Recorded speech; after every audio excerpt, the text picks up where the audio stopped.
And now, ladies and gentlemen, the President of the United States.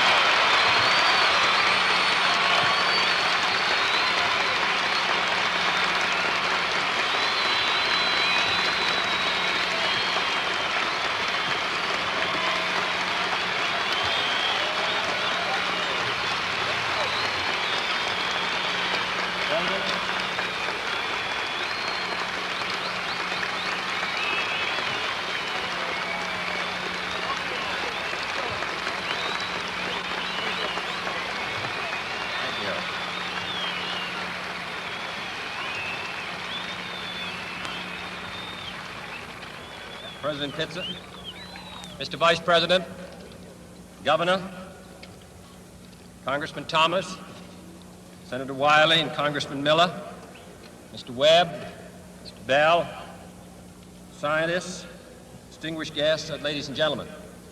I appreciate your President having made me an honorary visiting professor, and I will assure you that my first lecture will be very brief. I am delighted to be here, and I'm particularly delighted to be here on this occasion. We meet at a college noted for knowledge, in a city noted for progress, in a state noted for strength, and we stand in need of all three. For we meet in an hour of change and challenge, in a decade of hope and fear, in an age of both knowledge and ignorance. The greater our knowledge increases, the greater our ignorance unfolds. Despite the striking fact that most of the scientists that the world has ever known are alive and working today, despite the fact that this nation's own scientific manpower is doubling every 12 years in a rate of growth more than 3 times that of our population as a whole, despite that, the vast stretches of the unknown and the unanswered and the unfinished still far outstrip our collective comprehension. No man can fully grasp how far and how fast we have come. But condense, if you will, the 50,000 years of man's recorded history in a time span of but a half a century. Stated in these terms, we know very little about the first 40 years, except at the end of them, advanced man had learned to use the skins of animals to cover them. Then about 10 years ago, under this standard, man emerged from his caves to construct other kinds of shelter. Only 5 years ago, man learned to write and use a cart with wheels. Christianity began less than 2 years ago. The printing press came this year. And then less than 2 months ago, during this whole 50-year span of human history, the steam engine provided a new source of power. Newton explored the meaning of gravity. Last month, electric lights and telephones and automobiles and airplanes became available. Only last week did we develop penicillin and television and nuclear power. And now, if America's new spacecraft succeeds in reaching Venus, we will have literally reached the stars before midnight tonight. This is a breathtaking pace, and such a pace cannot help but create new ills as it dispels old. New ignorance, new problems, new dangers.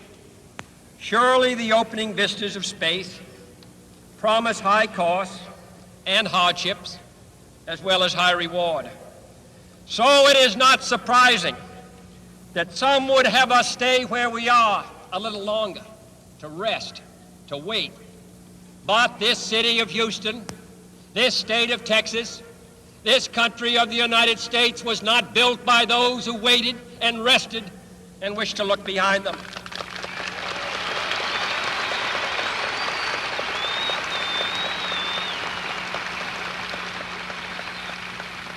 This country was conquered by those who move forward, and so will space.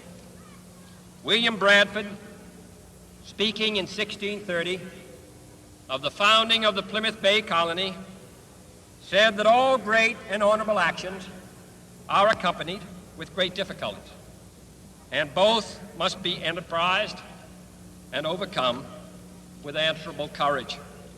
If this capsule history of our progress teaches us anything, it is that man in his quest for knowledge and progress is determined and cannot be deterred.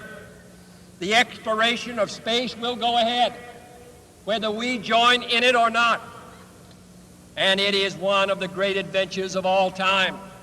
And no nation which expects to be the leader of other nations can expect to stay behind in this race for space.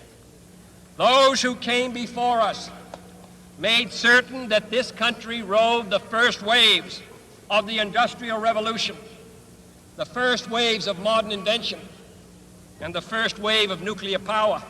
And this generation does not intend to founder in the backwash of the coming age of space. We mean to be a part of it. We mean to lead it.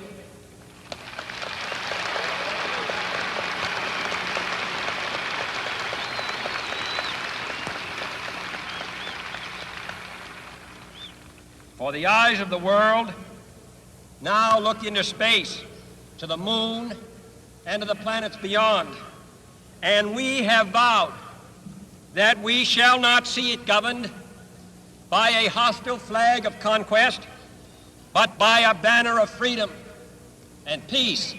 We have vowed that we shall not see space filled with weapons of mass destruction, but with instruments of knowledge and understanding. Yet the vows of this nation can only be fulfilled if we in this nation are first, and therefore we intend to be first.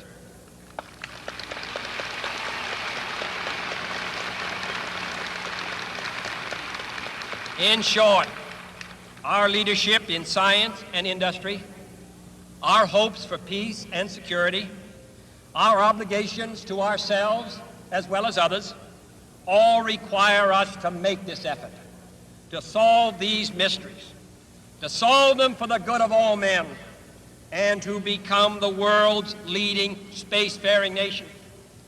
We set sail on this new sea because there is new knowledge to be gained and new rights to be won, and they must be won and used for the progress of all people.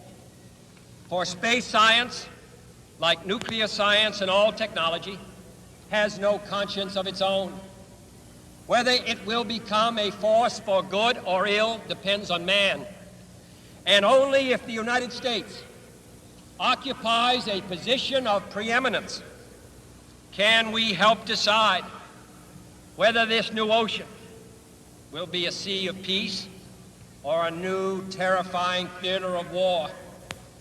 I do not say that we should or will go unprotected against the hostile misuse of space any more than we go unprotected against the hostile use of land or sea. But I do say that space can be explored and mastered without feeding the fires of war, without repeating the mistakes that man has made in extending his writ around this globe of ours. There is no strife, no prejudice, no national conflict in outer space as yet. Its hazards are hostile to us all. Its conquest deserves the best of all mankind, and its opportunity for peaceful cooperation may never come again. But why, some say, the moon? Why choose this as our goal? And they may well ask, why climb the highest mountain? Why, 35 years ago, fly the Atlantic? Why does Rice play Texas? We choose to go to the moon. We choose to go to the moon.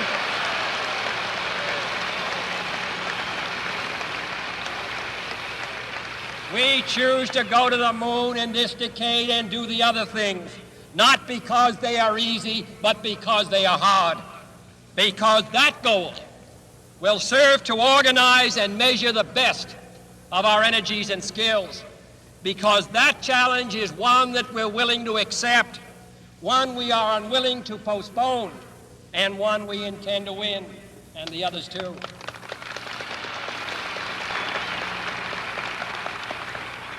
It is for these reasons that I regard the decision last year to shift our efforts in space from low to high gear as among the most important decisions that will be made during my incumbency in the office of the presidency. In the last 24 hours, we have seen facilities now being created for the greatest and most complex exploration in man's history. We have felt the ground shake and the air shattered by the testing of a Saturn C-1 booster rocket, many times as powerful as the Atlas which launched John Glenn, generating power equivalents to 10,000 automobiles with their accelerator on the floor. We have seen the site where 5 F-1 rocket engines, each one as powerful as all 8 engines of the Saturn combined, will be clustered together to make the advanced Saturn missile, assembled in a new building to be built at Cape Canaveral, as tall as a 48-story structure, as wide as a city block, and as long as 2 lengths of this field. Within these last 19 months, at least 45 satellites have circled the Earth. Some 40 of them were made in the United States of America, and they were far more sophisticated and supplied far more knowledge to the people of the world than those of the Soviet Union. The Mariner spacecraft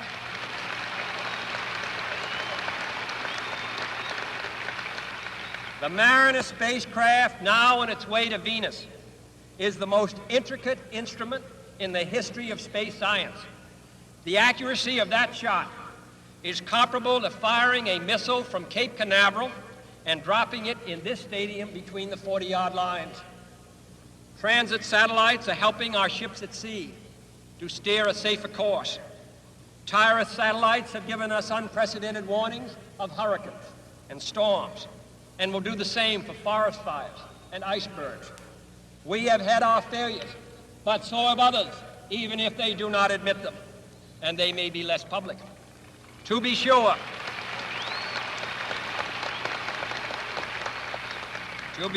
we are behind, and will be behind for some time in manned flight. But we do not intend to stay behind, and in this decade we shall make up and move ahead.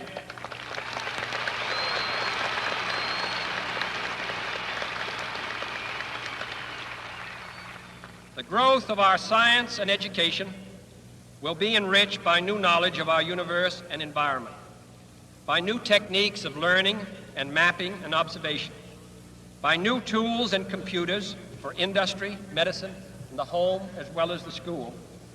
Technical institutions such as Rice will reap the harvest of these gains. And finally, the space effort itself, while still in its infancy, has already created a great number of new companies and tens and thousands of new jobs. Space and related industries are generating new demands in investment and skilled personnel, and this city and this state and this region will share greatly in this growth. What was once the furthest outpost on the old frontier of the West will be the furthest outpost on the new frontier of science and space. Houston,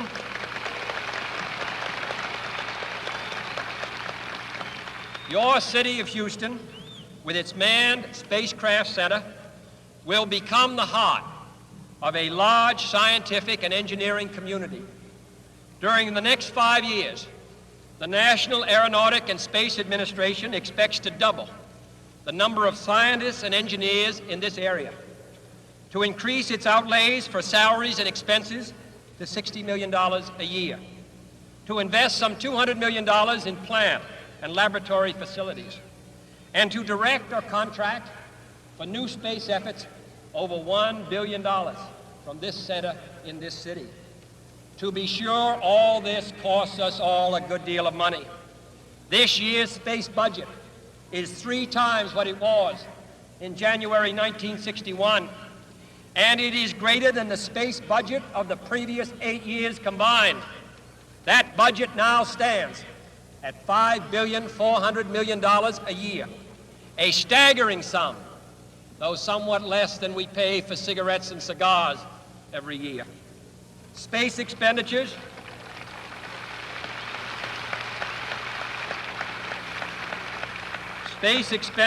will soon rise some more, from 40 cents per person per week to more than 50 cents a week for every man, woman, and child in the United States.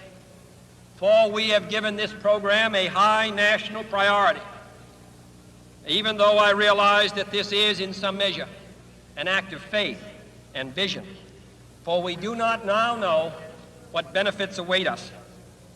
But if I were to say, my fellow citizens, that we shall send to the moon 240,000 miles away from the control station in Houston, a giant rocket more than 300 feet tall, the length of this football field, made of new metal alloys, some of which have not yet been invented, capable of standing heat and stresses several times more than have ever been experienced, fitted together with a precision better than the finest watch, carrying all the equipment needed for propulsion, guidance, control, communications, food, and survival, on an untried mission to an unknown celestial body, and then return it safely to Earth, re-entering the atmosphere at speeds of over 25,000 miles per hour, causing heat about half that on the temperature of the sun, almost as hot as it is here today, and do all this, and do it right, and do it first before this decade is out, then we must be bold.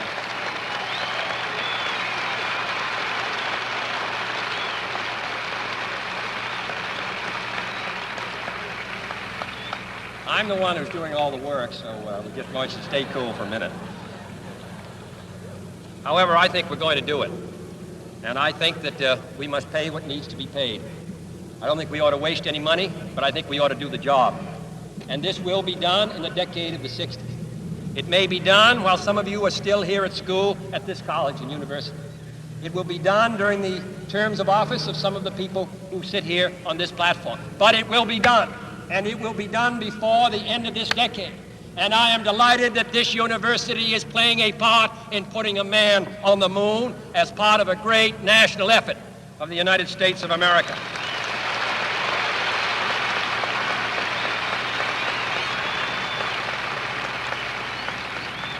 Many years ago, the great British explorer George Mallory, who was to die on Mount Everest, was asked why did he want to climb it. He said, because it is there.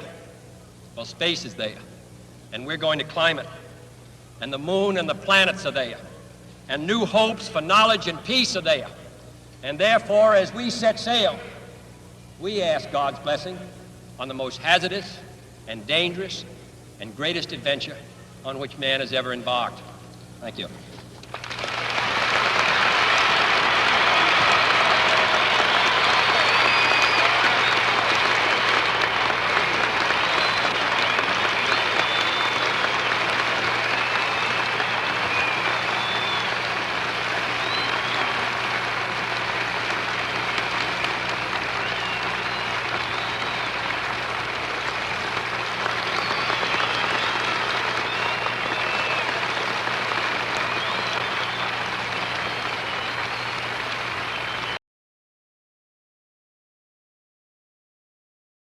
The memory modules of the computer are made using a basic component, which is a donut-shaped magnetic core. Now this core will be placed into a component holder like so. Now after the component holder has been completely loaded with cores, we're then ready to do the wiring. In order to perform the wiring operation, we store about 20 feet of wire in this needle. See how that wire comes out of there? Now the operator will take core holder and pass the needle through the core around to the other side and then weave it back through in different positions. Now let's watch how the girls do this operation in a little more detail. Now here we have a pair of girls who are wiring the address wiring of the core rope module. Now they pass the wire back and forth, stored in the needle, and put it through the cores in a particular wiring pattern. Now each time a wire goes through, they must very carefully wrap the wire around one of those little nylon pins. As you can see, what that does is pull the wire away from the center of the core to allow room to pass the needle through again. I see. Now these address wires go to every single core? That's right. Now when the wire is completely weaved into the rope, it must be terminated on a little solder terminal. Now the girl strips the insulation from the wire and very carefully wraps it around the pin. Then they use a magnifying glass to inspect their work. Now the sense wiring information, or the wiring that contains the program of the fixed memory, is performed by using this machine. The machine indexes to a particular location of a core, and then the girl passes the needle through the aperture and provides the wire to go through the right core. She doesn't have to think about which core it goes through next. No, the machine does that for her.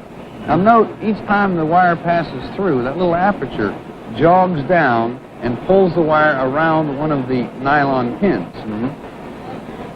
When she passes the needle through, she will trip the switch with the needle, which causes a tape reader to advance. There's the tape reader, and that in turn causes the core rope plane to move its position. Now after all the wiring is completed, these nylon pins that we use to temporarily hold the wire can now be removed. Next, we must press the wires very gently down into place so we'll be able to fold up the whole assembly. Now this operator is folding the core planes into a sandwich-type construction and laying them into the header of the module. Now we're ready for electrical test. We must ensure that every wire and every component are properly located. The operator puts the module into this piece of special test equipment, and a program stored on paper tape is then used to exercise the module. Tell me, you put that potting compound all over this too? Yes. Now in the final form, here's the module potted, and it's all ready to be plugged into the memory tray assembly. 10, 9, ignition sequence start. 6, 5, 4, 3, 2, 1, 0. All engine running. Liftoff. We have a liftoff. 32 minutes past the hour. Liftoff on Apollo 11.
Houston, I'm getting a little fluctuation in the AV voltage now.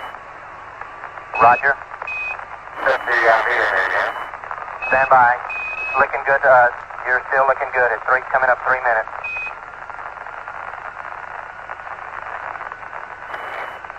Okay, we went by the 3 minute point early. A little long.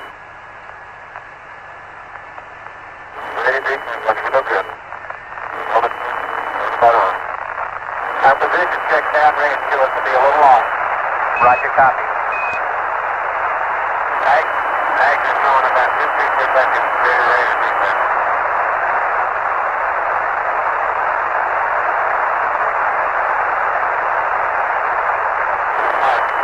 Still has to be about 3 laps.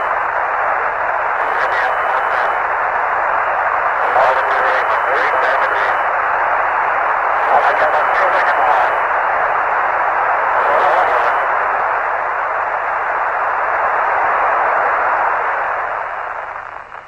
Okay, now watch that signal strength. I think it's going to stop. Well, I'll tell you, that's harder to do than it was. Keep it going.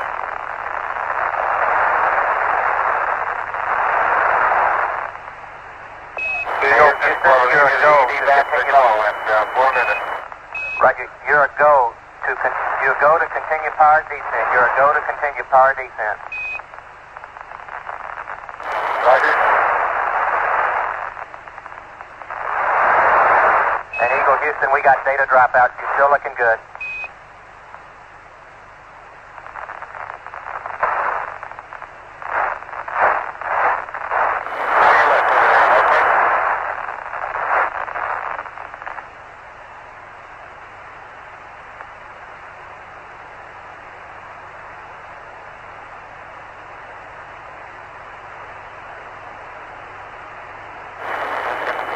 Okay, we got good lock on. We got a lock on? Yeah. Altitude lights out. Okay. LH is minus 2,900. Roger, we copy. We got the Earth right out of front with us. Houston, you're looking at our Delta H. That's affirmative. Program alarm. It's looking good to us, over. The 1202. 1202.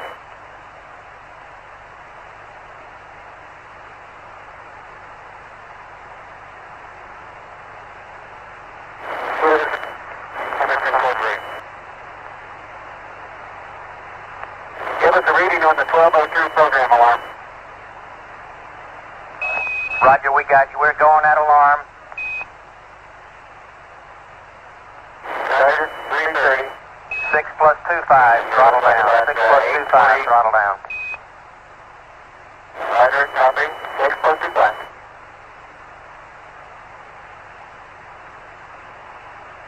Same alarm, and it appears to come up when we have a 1668 up. Roger, copy. Was it coming down? Eagle Houston, we'll monitor Yeah, your it's Delta coming down H. beautifully. Delta H Good, is looks looking good now. Roger, Delta H is looking good to us.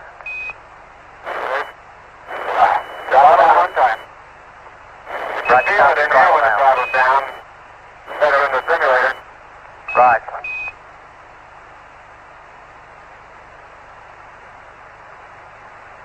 Action things look real close. Okay.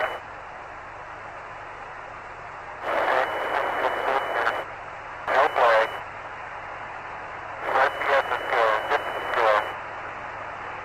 Pressure. Okay. At 7 minutes, you're looking great to us, Eagle. Okay, I'm still on through, so we may tend to lose as we gradually pitch over. Let me try auto again now, see what happens. Roger. Okay, looks like it's holding.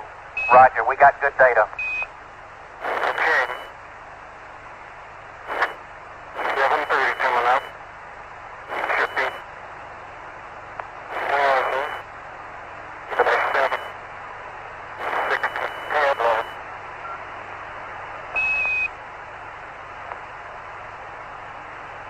And I have the window. Eagle Houston, it's descent to fuel to monitor, over. You out the window. 42. Coming up on 8 minutes. Would you give us an estimated switchover time, please? Roger, stand by. You're looking great at 8 minutes. 7,000. Eagle, you got 30 seconds to P64. Good. Roger.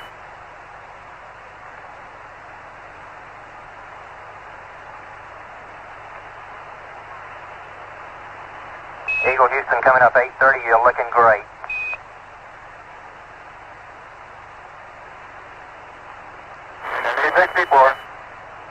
We copy.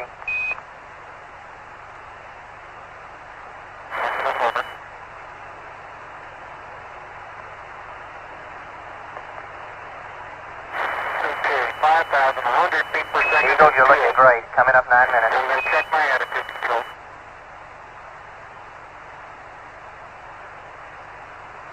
Okay, all flight controllers, go for landing. Retro. Go. Righto. Go. Guidance. Go. Control. Go. Telcom. Go. GNC. Go. ECOM. Go. Right, Surgeon. copy. Go. Capcom, we're go for landing. Eagle Houston, you're a go for landing. Over. 3070. Roger, understand. Go for landing. 3000 feet. Copy. Alarm. 1201. 1201. Roger, 1201. 1201 alarm. Same type, we're go, flight. Okay, we're go. We're go. Same type. We're go. Flight Fido right on, real good. Roger. How's our margin looking, Bob? It looks okay. We're Okay. about 4.5. Roger. Eagle looking great. You're go. Okay. 1030 is good. What's LTD? Roger, 1202. We copy it. 35 degrees. 35 degrees. 750 feet coming down to 23. Okay. 700 feet, 21 down. 33 degrees. Pretty rocky area. 600 feet down to 19. I'm going to 540 feet down to 30 and a 15.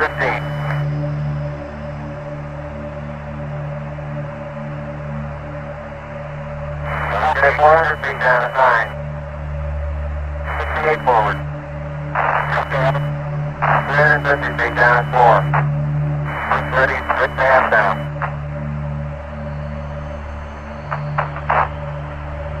Your tight gun nut for no velocity. 300 feet down, 3.5. 47 forward. Hold up. Now 1 minute. 1.5 down. 670? Yeah, that's a few. Okay, looks like a good area here. I got this shadow out there. 250 down to 2.5. 19 forward. Altitude, velocity light. 3.5 down. 220 feet. 13 forward. 11 forward, going down nicely. 200 feet. 4.5 down. 5.5 down. We gotta get ball here. 6.5 down. 5.5 down. 9 forward. That's good. 120 feet. 100 feet, 3.5 down. 9 forward. 5%. 100 right. Okay, 75 feet. That's looking good. Down a half. 6 forward. 60 seconds. Lights on. 6. Down 2.5. Forward. Forward.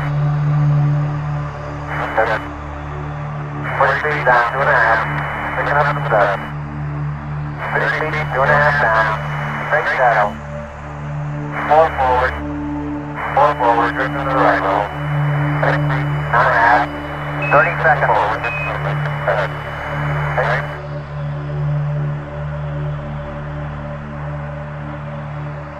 Contact light.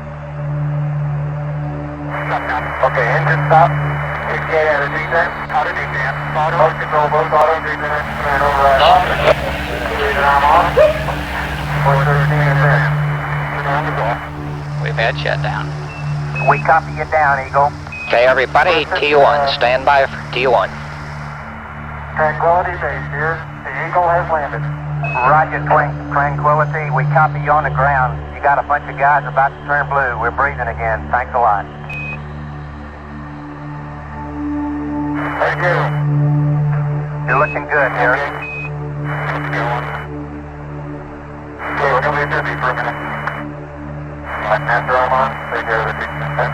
Master arm coming on. Okay, all flight controllers, about 45 seconds to T1, stay, no, stay.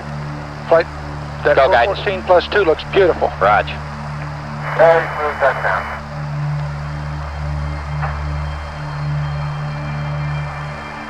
Okay, keep the chatter down in this room. I didn't hear that. Okay, T1, stay, no, stay, retro. Stay. Fido, stay. Guidance. Stay. Control, stay. Telcom, stay. GNC, Ecom, stay. Surgeon, stay. Capcom, we're stay for T1. I believe that this nation should commit itself to achieving the goal before this decade is out of landing a man on the moon and returning him safely to the earth. No single space project in this period will be more impressive to mankind or more important for the long-range exploration of space, and none will be so difficult or expensive to accomplish.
This slide shows the trajectory to the surface. The actual powered descent of the lunar module to the surface took 12 minutes and 32 seconds. And this is just the final 3 minutes, the part that's really interesting as you get close to the surface of the moon. Now, in the left screen, you will see the original 1969 movie film that we took from the window of the lunar module Eagle. And on the right side, you will see what the crew saw looking out the window in front of them.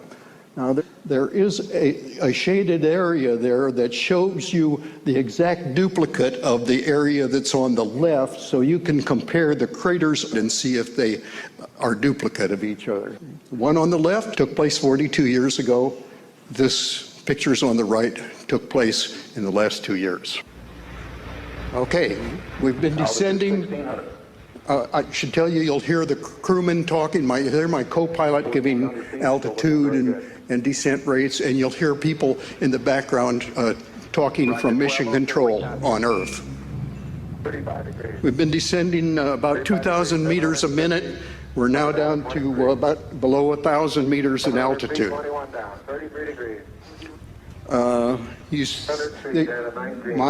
My computer tells me that it's taking us to a landing just on the right side of that big crater up in the left-hand corner. The slopes are steep and the rocks look very large, the size of automobiles. Certainly not a place that I want to land.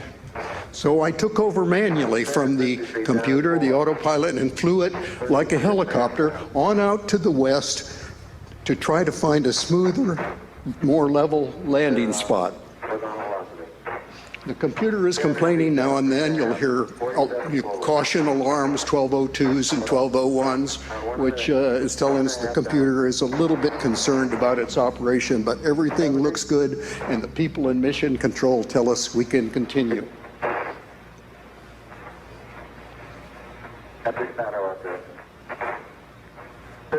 Okay, we're about 100 meters above the soil, looking down at this 30-meter crater, about 8 meters deep. Looks like a real geological treasure. I want to go back there and look at that if I ever get the chance while I'm on foot.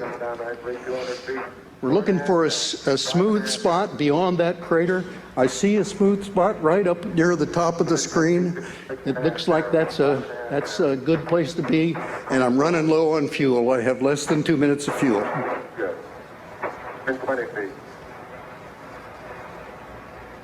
Getting down below about 70 meters now. 9 forward. 50 meters, still looking good. In the left side, you will see in the old movie that the rocket engine is starting to kick up some dust off the surface. Lights on. Down 2.5. Get a 30-second fuel warning. Need to get it down on the ground here pretty soon before we run out. Okay. 40 feet down 2.5. The picture on the left is more accurate, but there's more dust. There you see the shadow of my landing leg coming on the surface on the blowing dust. Forward, just into the right a little. We're very close to the surface right now. Hey. Contact light. Okay, engine stop. We copy you down, Eagle. Tranquility Base here. The Eagle has landed.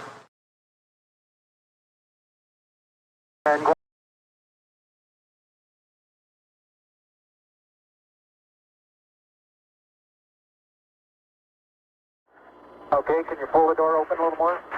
Right. Okay. If you get the main down. I'm going to pull it now.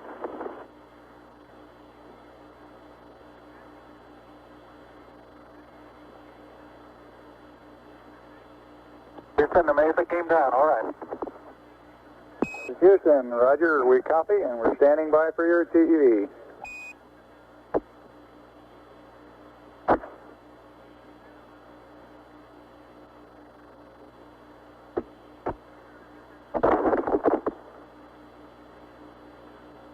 Houston, this is Neil, radio check. Neil, this is Houston, loud and clear. Break, Buzz, this is Houston, radio check and verify TV circuit breaker in. Roger, TV circuit breakers in. And base 5 clear. Roger. And we're getting a picture on the TV. TV. Okay. You got a good picture, huh? There's a great deal of contrast in it, and currently it's upside down on our monitor, but we can make out a fair amount of detail.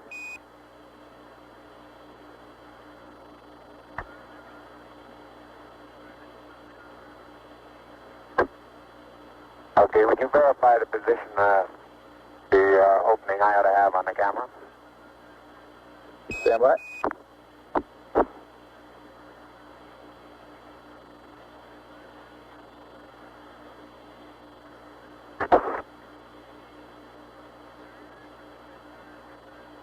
Okay, Neil, we can see you coming down the ladder now. Neil, we can see you coming.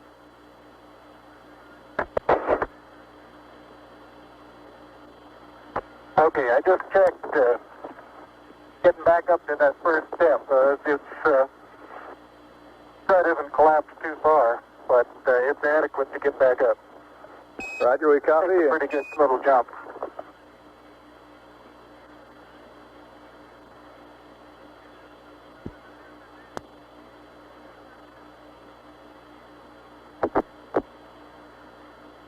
Buzz, this is Houston.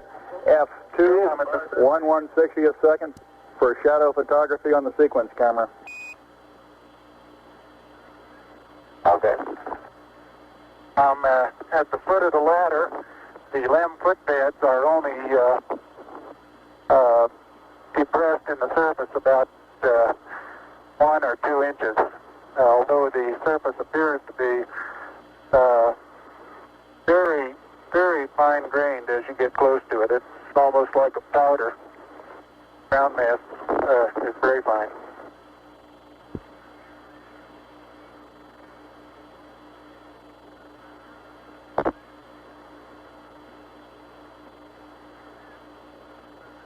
I'm going to step off the limb now.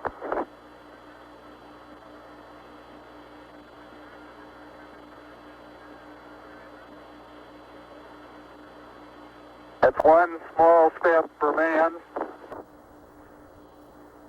one giant leap for mankind.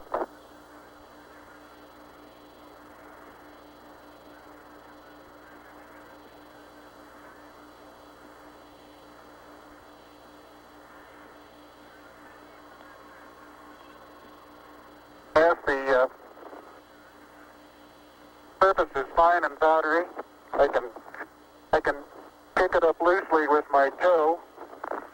It does adhere in fine layers, like powdered charcoal, to the sole and sides of my boot.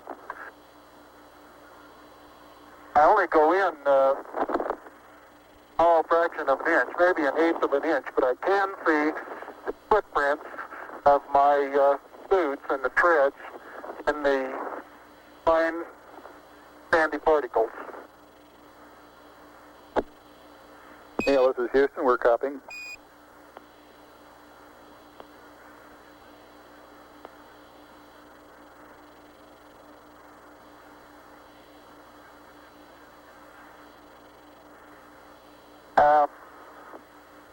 There seems to be no difficulty in moving around as we suspected.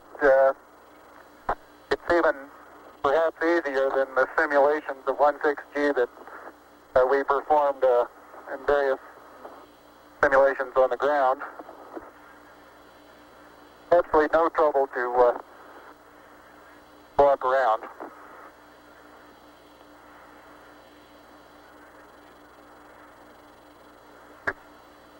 Okay, the descent engine did not leave a crater of any size. It has about 1 foot clearance on the ground. We're essentially on a very level place here. I can see some evidence of rays emanating from the descent engine, but very insignificant amount.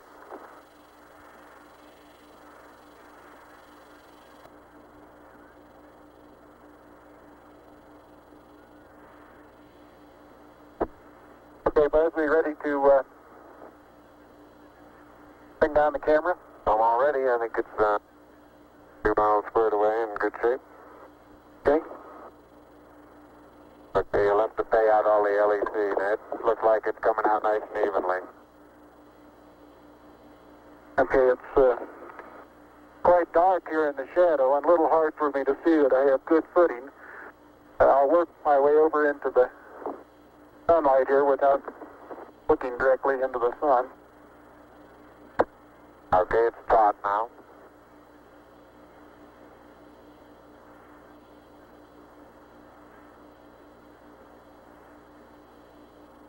Unofficial time on the first step, 109.2420.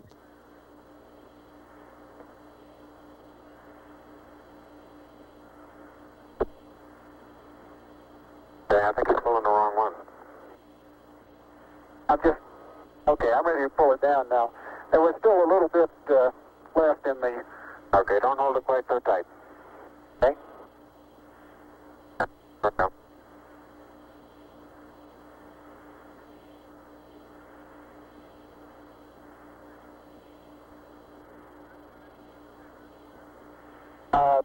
Looking up at the limb, I'm standing directly in the shadow now, looking up at Buzz in the windows. And I can see everything quite clearly. The light is sufficiently bright, backlighted into the front of the limb, that everything is very clearly visible.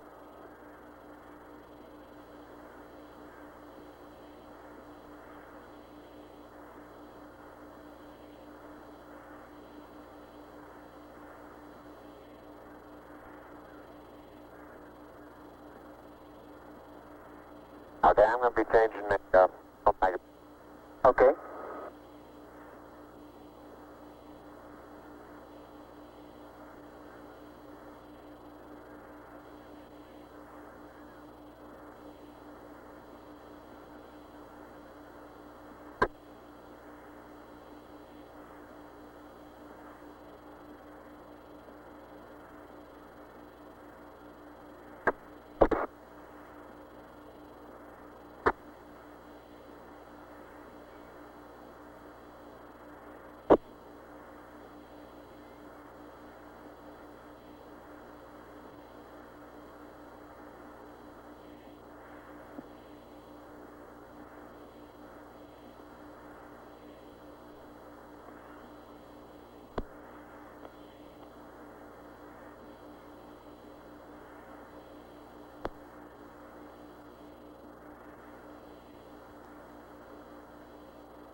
The surgeon says that Camera installed on the ICU bracket. the surgeon says the crew is doing well. Data is good, crew is doing well. And I'm still in the LEC on the secondary strut.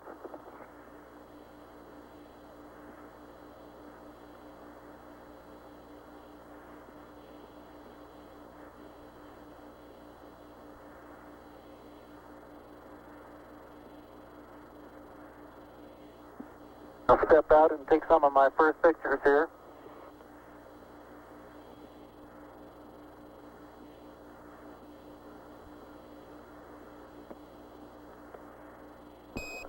Roger, Neil, we're reading you loud and clear.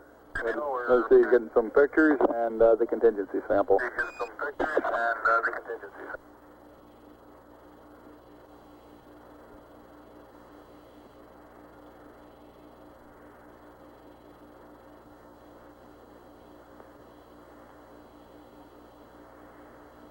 .35 and a half minutes of PLSS time expended now.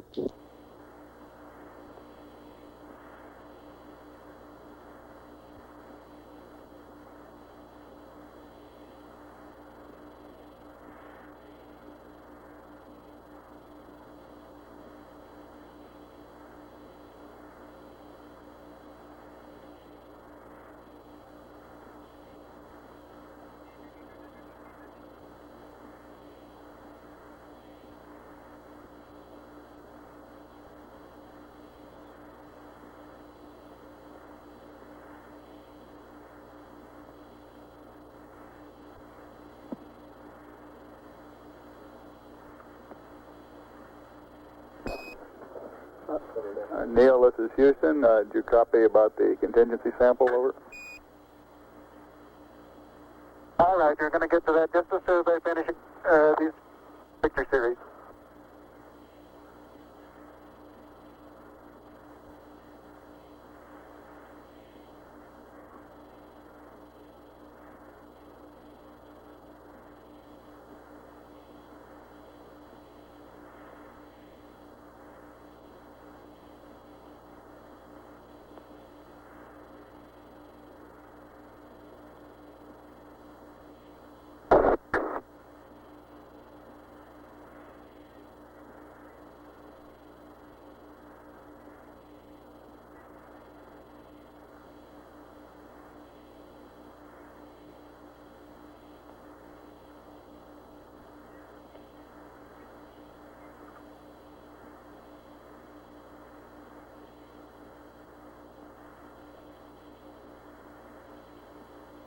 Okay, you're going to get the contingency sample there, Neil? All right.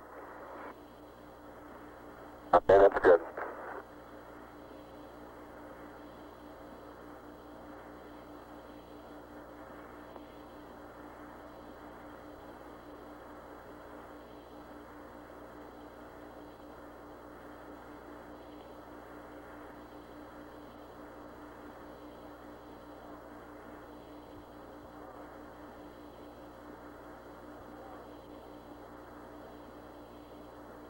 Okay, the contingency sample is down and it's up sample. Like it's a little difficult to dig through the initial crust. Very interesting. It's a very soft surface, but here and there where I plug with the contingency sample collector, I run into very hard surface, but it appears to be very cohesive material of the same sort. I'll try to get a rock in here. Get a couple.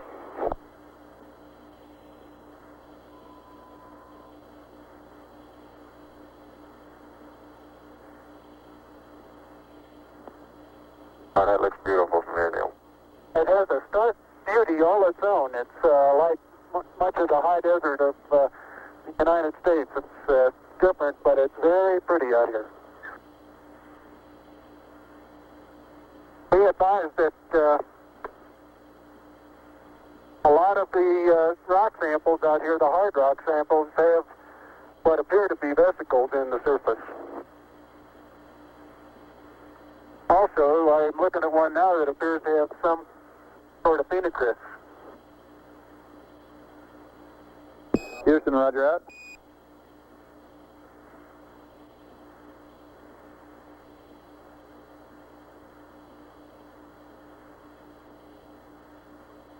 Okay, the handle is off the... it pushes in about, 6 to 8 inches into the surface. Like it's pretty easy to... It is. It's, I'm sure I could push it in farther, but it's hard for me to pin down farther than that. Yeah, now you could throw so far. You can really throw things a long way up here.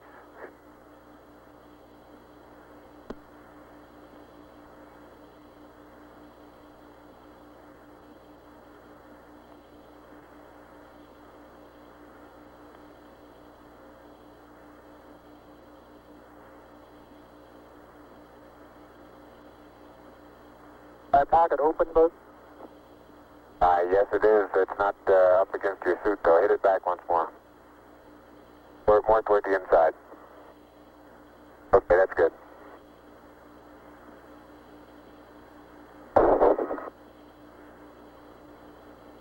That in the pocket? Yeah, push down. Got it? Now, it's not all the way in. Push it. There you go.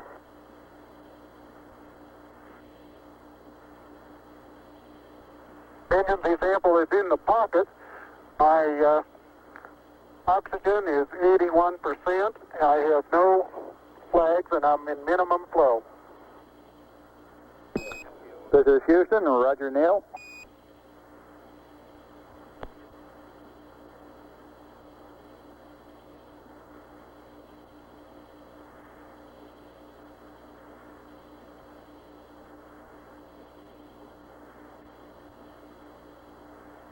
Okay, I got the camera going at 1 frame a second.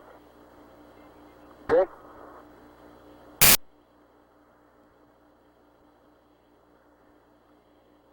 And I've got 80%, no flags. Good.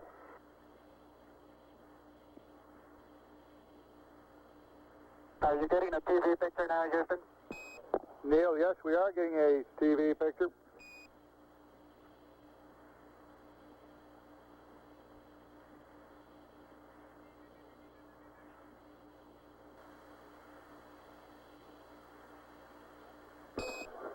Neil, this is Houston. We're getting a picture. You're not in at the present time. We can see the bag on the LEC being moved by Buzz, though. Here you come into our field of view. Oh, sorry. Let me move that over the edge for you. Okay, ready for me to come out? Yeah, just stand by a second. I'll move this over the handrail.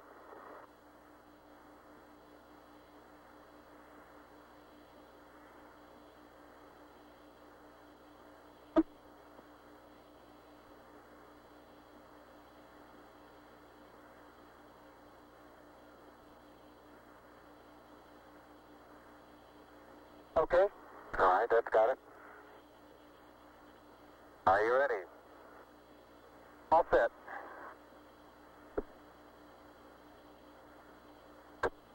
Okay, you saw what difficulties I was having. I'll try to watch your bliss from underneath here.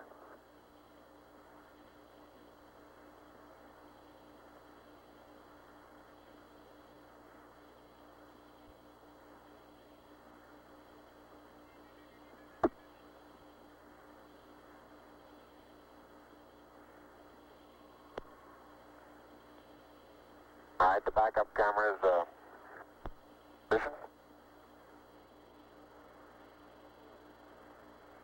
Okay, your bliss looks like it's clear and okay. The toes are about to come over the sill.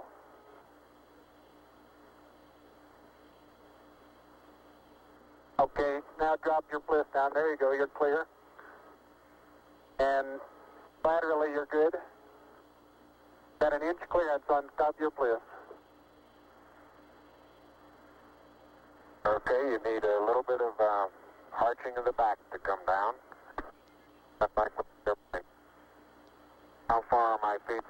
Okay, you're right at the edge of the porch. Okay. Back in from...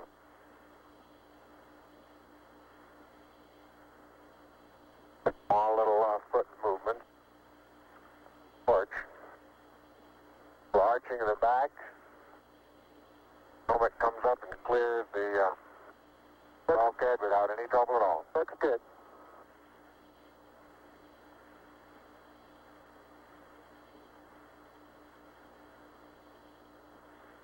"45 minutes PLSS time expended."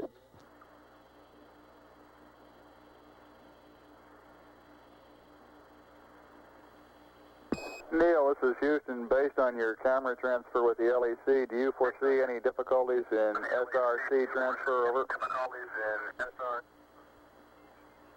Negative. That's the sample return containers, the rock boxes that Capcom... Now I want to back up and partially close the hatch.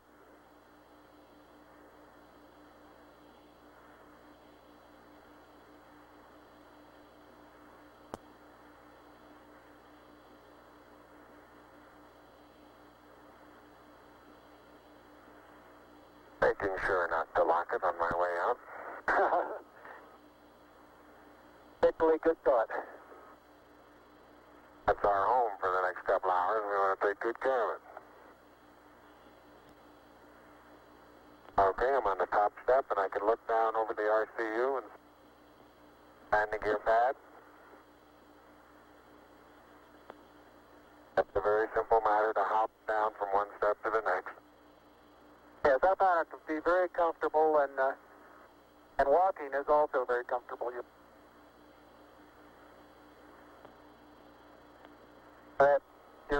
You've got 3 more steps and then a long one.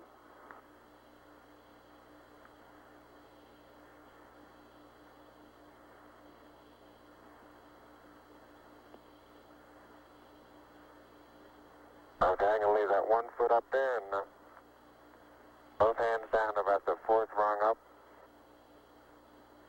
There you go. Okay, now I think I'll do the same.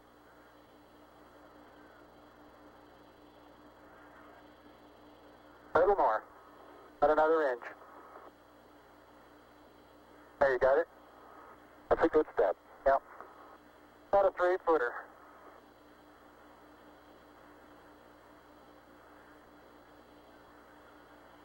Beautiful view. Isn't that something?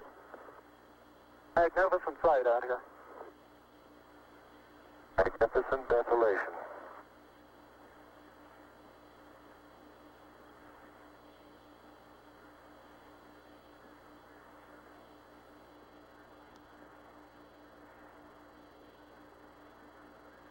Both PLSSs nominal on consumables.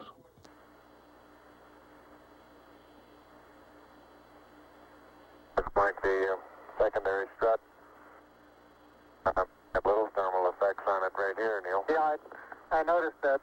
Seems to be the worst, although similar effects are on all around. There is very, very fine powder, isn't it? Isn't it fine? Right in this area, I don't think there's much of any, but fine powder. Some clouds together, and it's hard to tell whether it's a clod or a rock. Notice how you can pick it out. Yeah, and it bounces, and then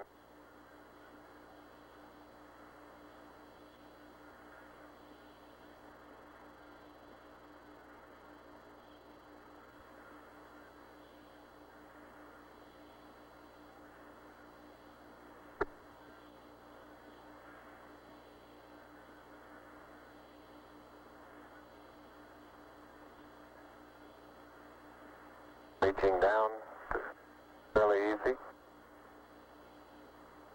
Got my suit dirty at this stage.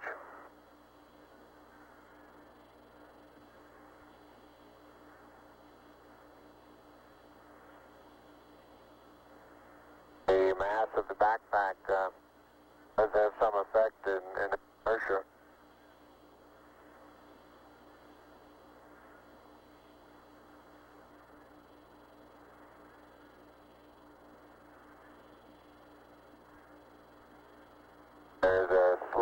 tendency, I can see now to backwards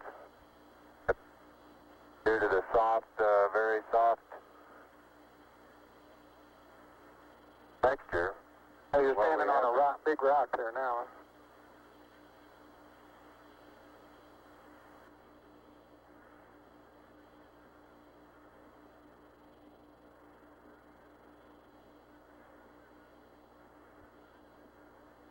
Patcher didn't. No, it didn't. There's absolutely no crater there at all from the engine. No. I wonder if that right under the engine is where probe might hit. I like that.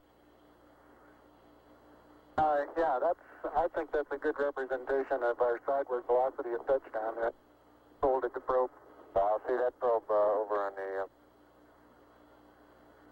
minus Y strut. Broken off and bent back up. That did, didn't it?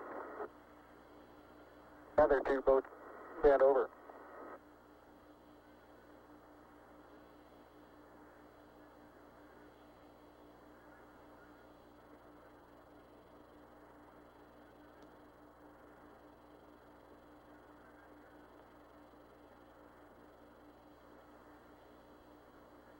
Can't say too much for the visibility right here without the visor up.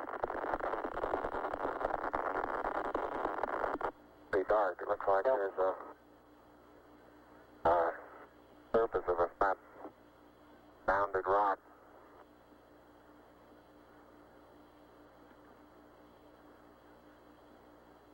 And incidentally, these rocks, very powdery surface.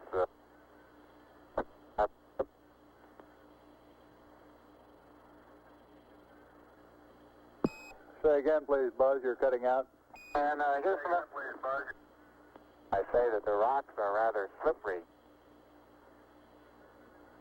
Roger.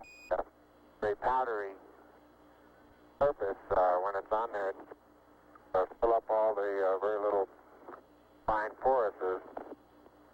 They'll tend to slide over it rather easily.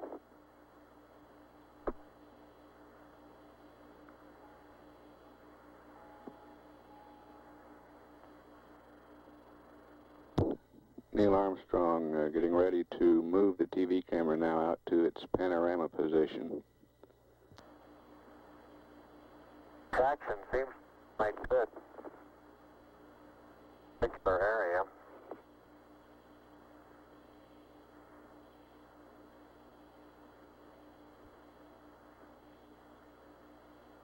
Start to lose my balance in one direction, and recovery is quite natural and very easy.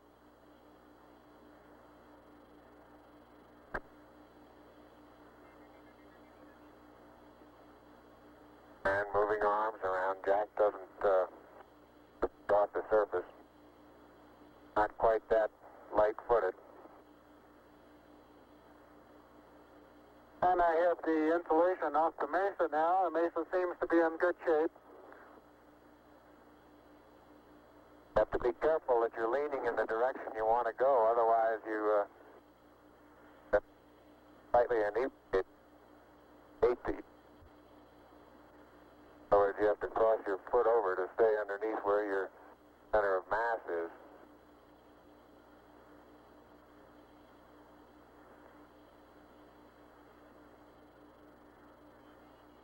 Hey Neil, didn't I say we might see some purple rocks? Find a purple rock? Yep.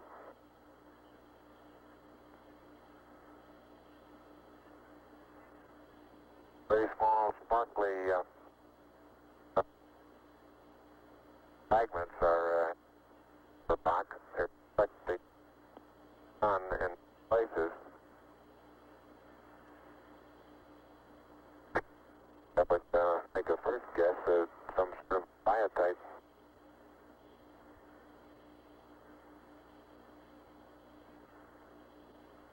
We'll leave that to the further analysis. But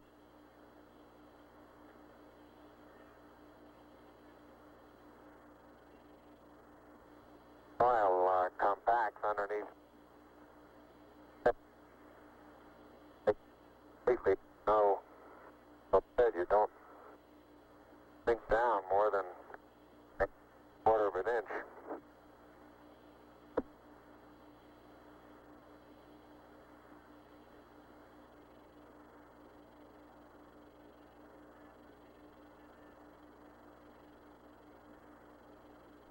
biotite is a brown mica substance. Okay, Houston, I'm going to change lenses on you. Roger, Neil.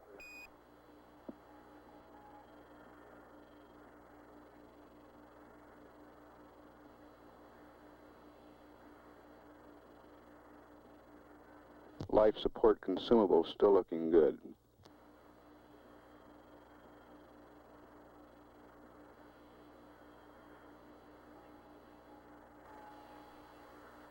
Okay, Houston, tell me, get a new picture.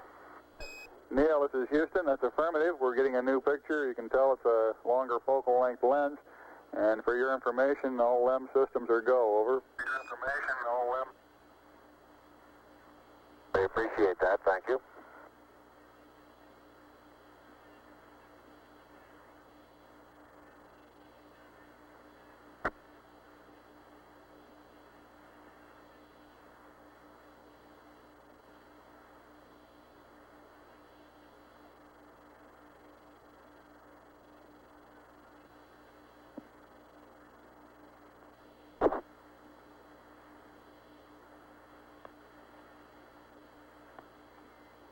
Neil is now unveiling the plaque that is.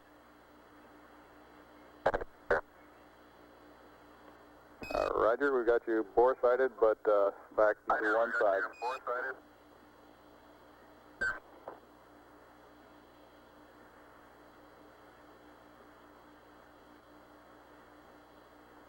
For those who haven't read the plaque, we'll read the plaque that's on the front landing gear of this LEM.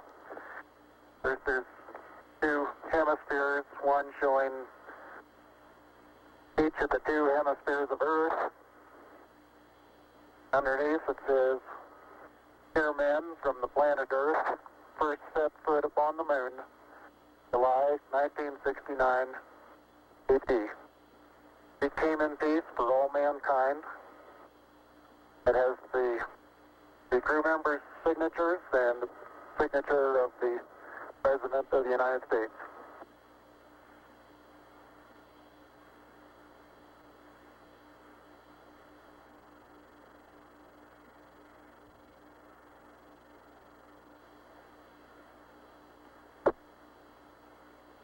Ready for the camera?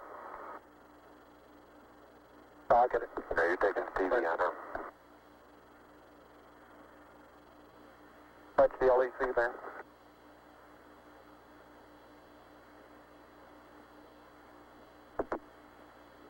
I'm afraid these moth materials are going to get rusty.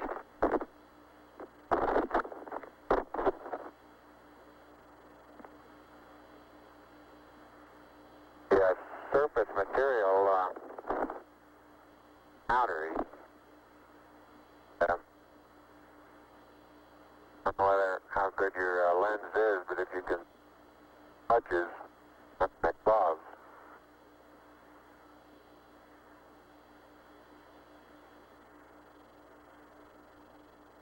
Very much like a very finely powdered carbon, but pretty looking.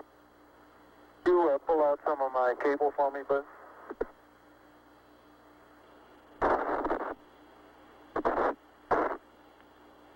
Houston, how close are you able to get things in focus? This is Houston. We can see Buzz's right hand. It's somewhat out of focus. I'd say we were focusing down to probably about 8 inches to a foot behind the position of his hand when he was pulling out the cable.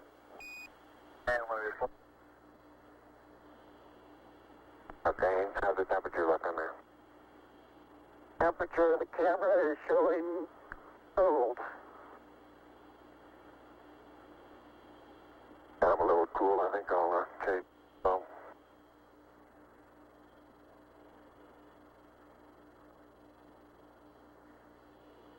I'm on intermediate now, Houston, and I show 3.78. No flags, 74. Houston, roger out. And we'll probably need a little distance at back location television camera.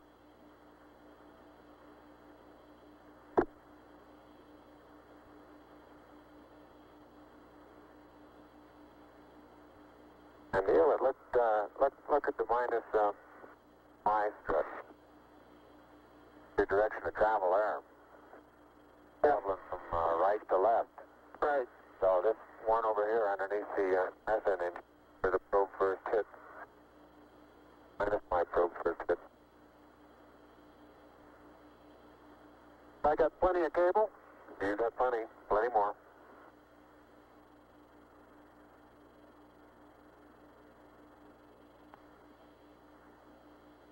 Okay, I think I got the end of it. Something interesting in the bottom of this little crater here. Maybe. Keep going. We got a lot more. Okay. Getting a little harder to pull out here.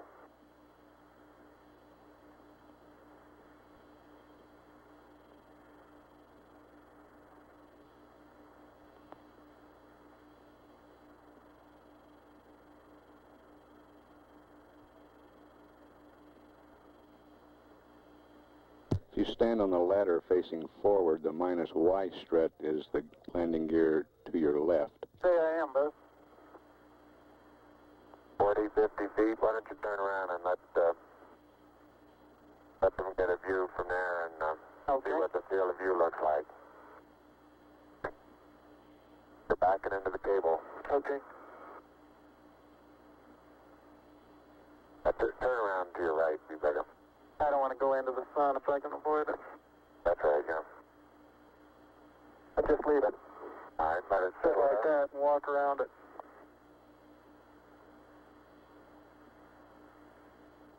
Houston, how's that field of view going to be?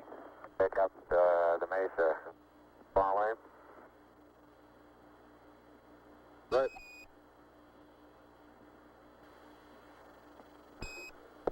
Neil, this is Houston. The field of view is okay. We'd like you to aim it a little bit more to the right, over. Okay. Okay, that's all the cable we have. All the way out. I'll start working on the shoulder. A little bit too much to the right. Can you bring it back left about 4 or 5 degrees?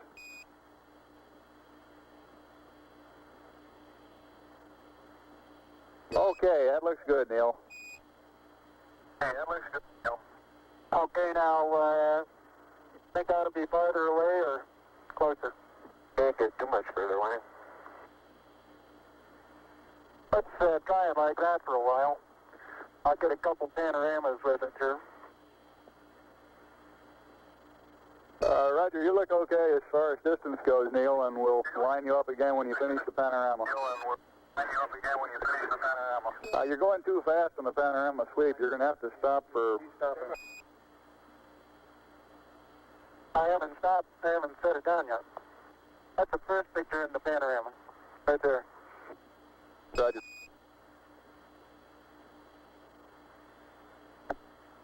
It's taken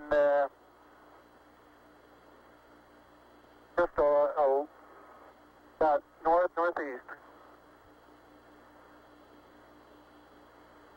Tell me if you got a picture, Houston. Well, we've got a beautiful picture, Neil. Okay, I'm going to move it.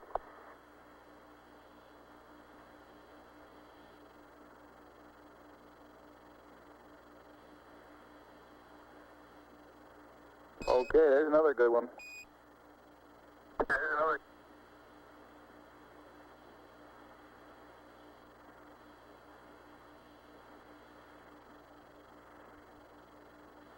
Okay, we got that one.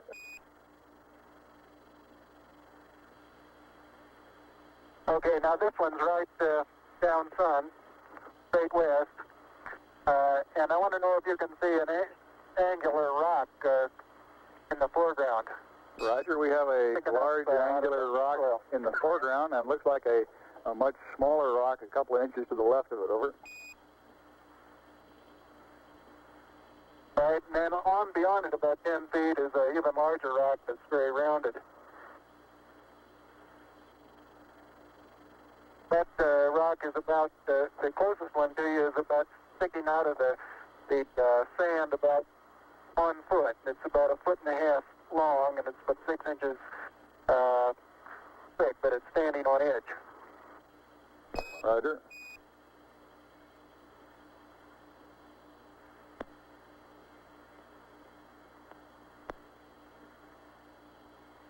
Okay, Neil, I've got the table out.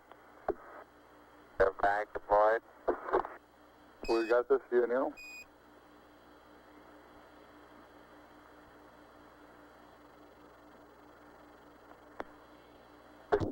Straight south. Roger, and we see the shadow of the limb. In the hills, Roger, the little hills just beyond the shadow of the limb is a pair of elongate craters. Probably the pair together is 40 feet long and 20 feet across, and they're probably 6 feet deep. We'll probably get some more work in there later.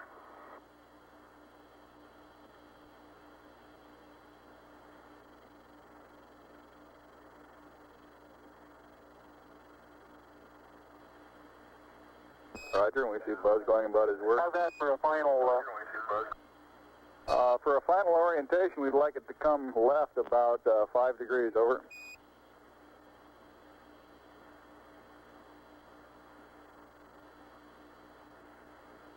Back to the right about half as much. Okay.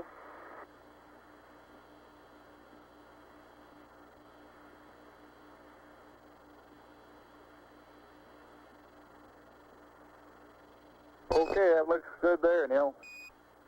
Yeah, that looks good there. Okay.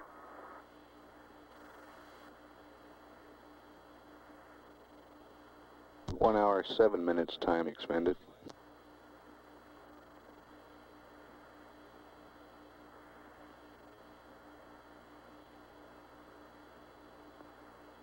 Okay, you can make a mark, Houston. Roger, slow in.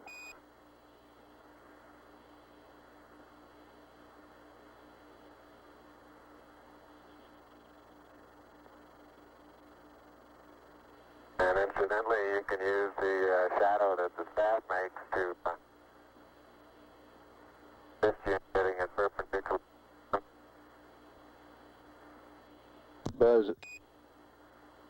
Buzz is erecting the solar wind experiment now.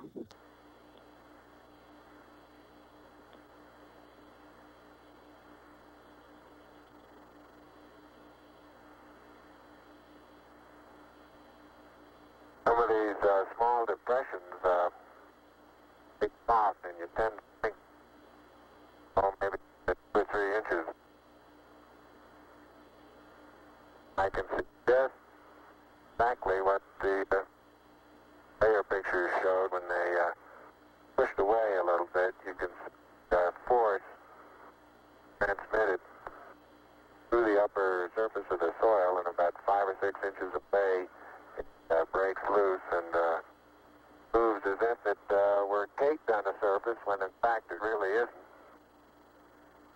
I notice in the soft spots where we have footprints nearly an inch deep that the soil is very cohesive, and it will retain a slope of probably 70 degrees on the side of the footprint.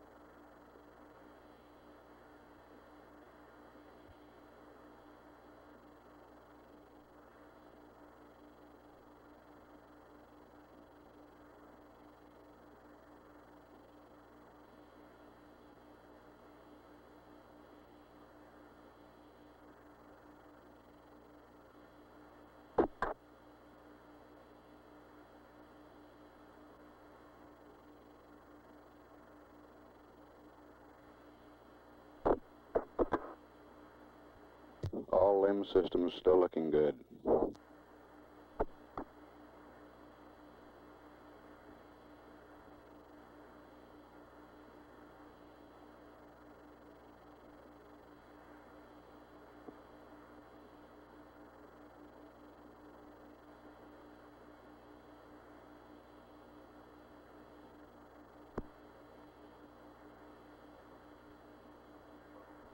Okay? Yeah, I think that's next.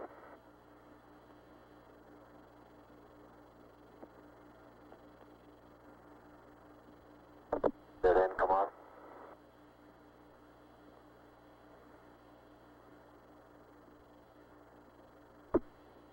All right, get the camera.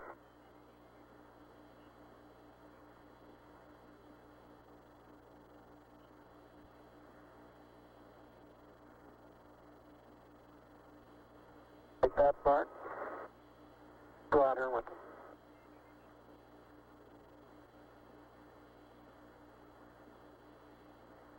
Right up to the rocker.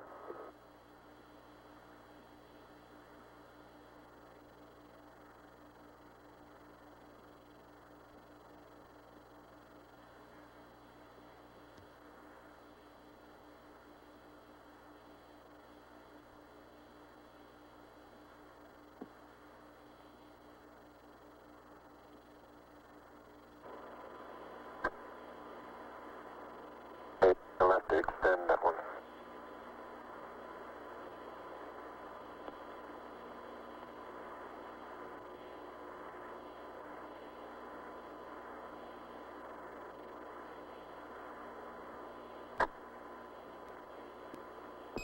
Columbia, Columbia, this is Houston, ALS, over. Houston, ALS, over.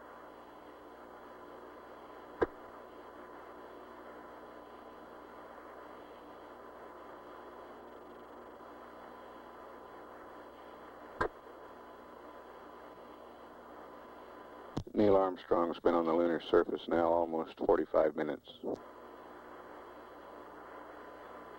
It's bad. I don't have a camera.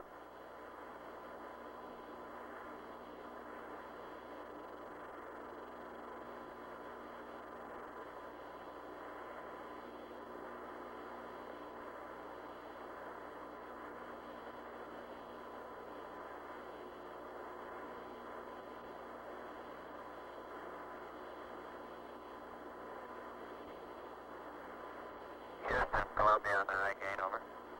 Columbia, this is Houston, reading you loud and clear, over. Yeah, this is Houston reading. Yeah, reading you loud and clear. How's it going? Roger, the EVA is progressing beautifully. I believe they're setting up the flag now. Great. I guess you're about the only person around that doesn't have TV coverage of the scene. That's all right. I don't mind a bit.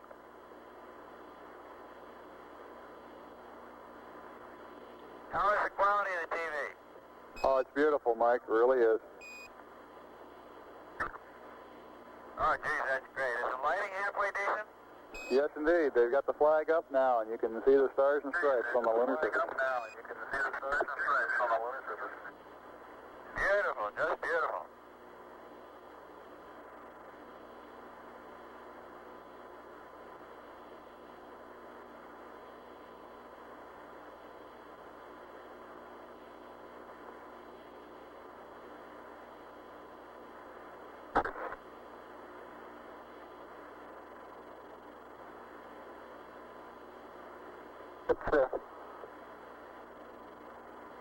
See if you can pull that end off a little bit. Straighten that end up a little.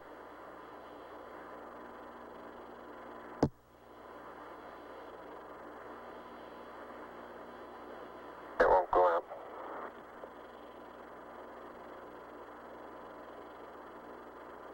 Okay.